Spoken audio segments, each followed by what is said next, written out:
आइए समझते हैं log 1 की वैल्यू हमेशा 0 क्यों होती है। log को हम यूज करते हैं जब कभी भी कोई भी पावर लिखा हो, जैसे 2 की पावर 3 है तो इसको हम 8 लिख सकते हैं, बिकॉज 2 की पावर 3 का मतलब 2 into 2 into 2 3 टाइम्स। उसको जब हम log लेते हैं तो कैसे लिखते हैं, ये बेस सेम रहता है और हमें 2 से अगर 8 जाना है तो कितनी पावर करनी पड़ेगी, 2 की 3 पावर करनी पड़ेगी। इस तरीके से लिखना होता है। जैसे अगर मैं लिख दूं मैं log, यहाँ से मैं लिख दूं 3 और मुझे 9 जाना है तो आंसर क्या हो जाएगा 2, क्योंकि मुझे 3 की कितनी पावर करनी पड़ेगी, 2 पावर करनी पड़ेगी। log लेते हैं तो कुछ इस तरीके से रिप्रेजेंट करते हैं, जॉन नेपियर का दिया हुआ तरीका है। जब हम एंटी लॉग यूज करते हैं यानी लॉग को हटा देते हैं तो क्या होता है, जैसे हम एंटी लॉग यूज करते हैं तो क्या होता है कि ये जो बेस होता है ये भाग जाता है उस तरफ इसके पास और ये नीचे गिरता है, उस तरफ जाता है और इसको सर पे बैठा लेता है। यानी एंटी लॉग में क्या होगा, 8 इक्वल टू जैसे ही 2 उधर गया तो 2 ने जाकर इसको बैठा लिया 3 को, तो 2 की पावर 3 हो जाता है।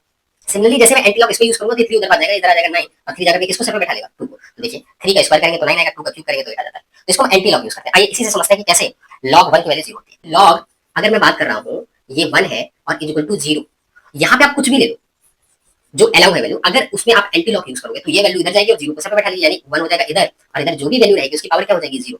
और कुछ भी हो उसकी पावर अगर 0 हो तो किसके बराबर होती है, 1 के बराबर होती है। ये 2 है, हर केस में 2 है।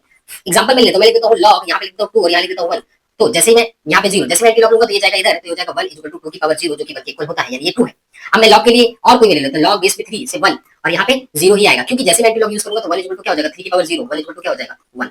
तो इसलिए log 1 की वैल्यू हमेशा 0 होती है।